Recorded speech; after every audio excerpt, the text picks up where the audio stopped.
আমরা যদি ভালো কাজ করি তাহলে ভালো কাজের পুরস্কার কিন্তু আমরা সাথে সাথে পাওয়া যায়, এবং যদি খারাপ কাজ করি তাহলে খারাপ কাজের আমাদের যে শাস্তিটা সেটাও কিন্তু আমাদের উপর আসে।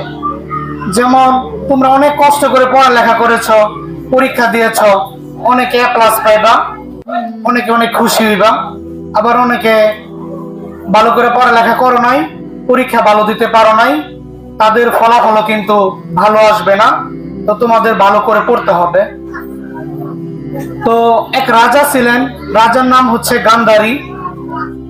তো এক যুদ্ধে তার সকল সন্তান মারা যায়। এই রাজা তার স্রষ্টাকে জিজ্ঞেস করলেন, হে ঈশ্বর, আমি কি এমন অপরাধ করেছিলাম যে অপরাধের কারণে আমার সকল পুত্র এই যুদ্ধে মারা গেল?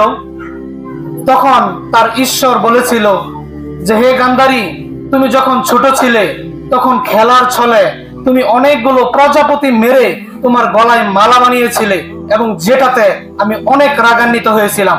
এই জন্য এই যুদ্ধে তোমার সন্তানকেও আমি কি শহীদ করে দিয়েছি। এক বুড়ি ছিলেন যে খুবই জঘন্য আচরণ করত, মানুষের সাথে ভালো আচরণ করতো না, মানুষের সাথে খারাপ ব্যবহার করতো, মানুষকে কষ্ট দিত। রাস্তা দিয়ে যাওয়ার সময় যখন দেখলেন একটা কুকুর অনেক তৃষ্ণার্ত, তখন একটা কুয়া থেকে সে পানি তুলে এই কুকুরটাকে খাওয়ালেন, যেটা দেখে আল্লাহ তাআলার আরশ কেঁপে উঠল, এবং আল্লাহ তাআলা ওই কুকুরের মুহাব্বতের কারণে, কুকুরকে দয়া দেখানোর কারণে এই বুড়ির সারা জীবনের সমস্ত গুনাহ মাফ করে দিয়েছিলেন। আমাদের ভালো কাজ করতে হবে। আমরা সকালে ঘুম থেকে উঠে আমাদের বাবা মাকে সালাম দিয়ে স্কুলে আসতে হবে, শিক্ষকের সাথে ভালো আচরণ করতে হবে, ভালো করে পড়ালেখা করতে হবে, মানুষের মতো মানুষ হতে হবে, আদর্শ মানুষে পরিণত হতে হবে। তোমার মধ্যে যদি আদর্শ শিক্ষা, সুশিক্ষা না থাকে, তাহলে ভবিষ্যতে তুমি যত বড় মানুষই হও না কেন, দেশের জন্য কোনো কল্যাণে আসবে না।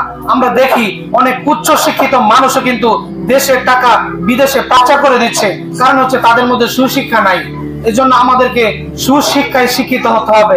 আমি গত পরীক্ষায় বলেছিলাম যে আমাদেরকে সঠিক নিয়মের মধ্যে পড়ালেখা করতে হবে, নাম্বারের প্রতি ঝুঁকলে হবে না। তো আস্তে আস্তে এই বিষয়টা আমরা বাস্তবায়ন করব। আমরা উন্নত যে শিক্ষা প্রতিষ্ঠানগুলো আছে আমাদের এদিকে, যেমন আবাদ আলী গার্লস, রাজিন্দাপুর ক্যান্টনমেন্ট, ওইসব জায়গায় যে পরীক্ষাগুলো হয়, সেমিস্টার পরীক্ষায় 100 জনের মধ্যে পাস করে 20 জন। এরকম কঠিন পরীক্ষায় তারা অংশগ্রহণ করতে করতে এসএসসি পরীক্ষায় তারা সবাই গোল্ডেন A+ পায়। এজন্য আমাদের কি করতে হবে? নাম্বারের প্রতি ঝুঁকলে হবে না, আমাদের সন্তান